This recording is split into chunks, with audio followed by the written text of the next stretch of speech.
दोस्तों मैं रवीश कुमार, आइए जानते हैं देश दुनिया की बड़ी खबरें सिर्फ 5 मिनट में। पर उससे पहले आप इस वीडियो को एक लाइक करके चैनल को सब्सक्राइब कर लीजिए। आपके लाइक और सब्सक्राइब करने से हमारी बहुत बड़ी सफलता हो सकती है। और आप यह वीडियो कहां से देख रहे हैं कमेंट में जरूर बताएं। वीडियो को आखिर तक जरूर देखें। बस मेरा काम यही तक था। आगे की न्यूज रिपोर्ट मेरी टीम का एक साथी है, वह देगा।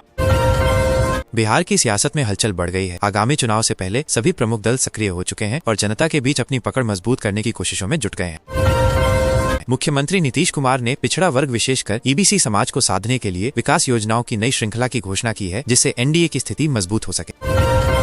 वहीं विपक्षी नेता तेजस्वी यादव ने नीतीश कुमार पर तंज कसते हुए कहा कि अब मंडल की नई लड़ाई शुरू हो गई है, ईबीसी को झांसे में नहीं लाया जा सकता।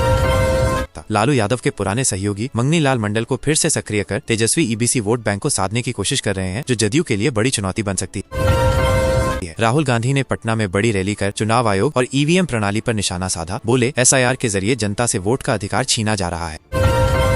राहुल ने कहा कि बिहार जैसे राज्यों में चुनाव आयोग मोदी सरकार के दबाव में काम कर रहा है और ये लोकतंत्र के लिए खतरे की घंटी है। प्रधानमंत्री नरेंद्र मोदी ने अपने संबोधन में विपक्ष पर आरोप लगाया कि वे हार से डरकर ईवीएम और चुनाव आयोग को बदनाम कर रहे हैं। मोदी बोले, भारत की चुनाव प्रक्रिया पारदर्शी है। विपक्ष को जनता के सवालों का जवाब देना चाहिए, न कि ईवीएम को दोष देना। चिराग पासवान ने भी पटना में जनसभा को संबोधित करते हुए कहा कि बिहार फर्स्ट, बिहारी फर्स्ट केवल नारा नहीं, अब हमारी अगली सरकार की नीति होगी। चिराग ने दावा किया कि अगली सरकार बिना लोक जनशक्ति पार्टी के बन ही नहीं सकती और युवाओं का भरोसा उन्हें मिल रहा है।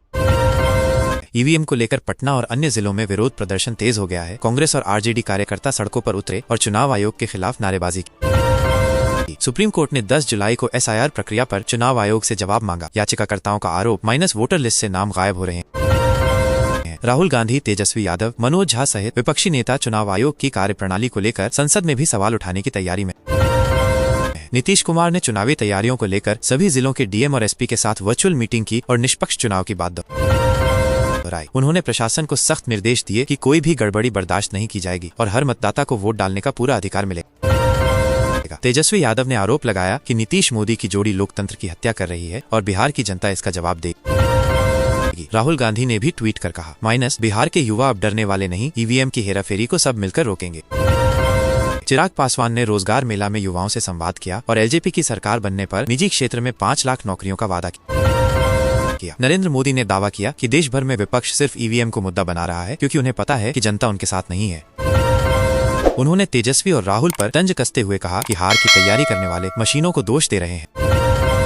10 जुलाई को पटना में शुरू हुए रोजगार मेले में हजारों युवा पहुंचे, जहां कई निजी कंपनियों ने नौकरियों के लिए इंटरव्यू आयोजित किए। वहीं विपक्ष ने इस मेले को चुनावी स्टंट बताया और कहा कि ये सिर्फ दिखावा है, जबकि बिहार में रोजगार की हालत बदतर है। सुप्रीम कोर्ट की सुनवाई के बाद चुनाव आयोग ने हलफनामा दायर कर कहा कि एसआईआर मतदाता सूची के मानकीकरण की प्रक्रिया एसआईआर प्रक्रिया पारदर्शी और विधि सम्मत है। राहुल गांधी के नेतृत्व में भारत जोड़ो न्याय यात्रा का अगला पड़ाव बिहार का सीमांचल होगा, जहां ईवीएम और बेरोजगारी मुख्य मुद्दे होंगे। तेजस्वी यादव ने भी घोषणा की कि आरजेडी राज्य भर में लोकतंत्र बचाओ अभियान चलाएगी, जिसमें युवाओं और छात्रों की भागीदारी बढ़ेगी। नीतीश कुमार के प्रवक्ताओं ने कहा कि तेजस्वी खुद 5 साल उप मुख्यमंत्री रहे, अब सवाल उठाना केवल राजनीतिक नौटंकी है। भाजपा के बिहार प्रभारी ने प्रेस कॉन्फ्रेंस कर कहा कि विपक्ष के पास कोई मुद्दा नहीं, अब वो मशीनों से लड़ाई कर रहे हैं। चिराग पासवान ने इस मुद्दे पर संतुलन बनाए रखते हुए कहा कि ईवीएम पर सवाल उठाना ठीक है, लेकिन हर बात पर रोना भी गलत है। उन्होंने ये भी कहा कि विपक्ष को पहले खुद तय करना चाहिए कि वो चुनाव लड़ेगा या नहीं, क्योंकि हर बात पर बहिष्कार की धमकी दी जाती है।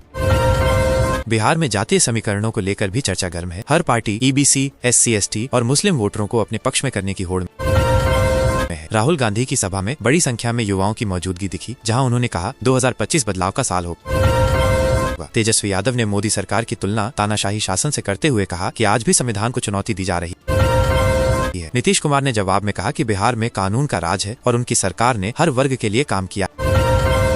भाजपा और जदयू ने साझा प्रेस वार्ता कर ईवीएम विवाद को विपक्ष की रणनीति बताया और कहा कि ये जनता को गुमराह करने का प्रयास है।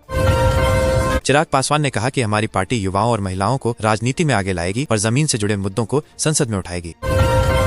विपक्षी दलों ने 11 जुलाई को सभी जिला मुख्यालयों पर चुनाव आयोग के खिलाफ प्रदर्शन का आह्वान किया, जिसे लेकर सुरक्षा व्यवस्था सख्त की गई। प्रधानमंत्री मोदी ने वीडियो संबोधन में कहा, बिहार के लोगों को कोई गुमराह नहीं कर सकता, सच्चाई की जीत होगी। राहुल गांधी बोले, अगर चुनाव ईमानदारी से नहीं हुआ तो जनता सड़कों पर उतर आएगी, ये सिर्फ शुरुआत है। पटना विश्वविद्यालय में छात्रों ने भी SIR और EVM को लेकर प्रदर्शन किया और निष्पक्ष चुनाव की मांग की। चुनाव आयोग ने कहा कि सभी शिकायतों की जांच की जा रही है और कोई भी मतदाता वंचित नहीं होगा। नीतीश सरकार ने EVM और वोटर वेरिफिकेशन पर सभी जिलों में जन जागरूकता अभियान शुरू करने के निर्देश दिए। तेजस्वी यादव ने इसे धोखाधड़ी का अभियान बताया और कहा कि जनता अब सब समझ चुकी है। विपक्षी दलों ने सुप्रीम कोर्ट से अपील की है कि जब तक पारदर्शिता न हो तब तक EVM का इस्तेमाल रोका जाए। केंद्र सरकार ने EVM को पूरी तरह सुरक्षित बताया और कहा कि किसी भी प्रकार की हैकिंग या छेड़छाड़ संभव नहीं। चिराग पासवान ने कहा कि जनता असली मुद्दों बिजली, सड़क, रोजगार माइनस को लेकर वोट देगी, न कि सिर्फ नारे पर। बिहार में अगले कुछ महीनों में चुनाव तारीखों का ऐलान हो सकता है, जिसके लिए सभी दल तैयारियों में जुट चुके हैं। नीतीश कुमार ने कहा कि उनके शासन में अपराध, भ्रष्टाचार और गरीबी में कमी आई है और वे फिर सेवा का मौका चाहेंगे।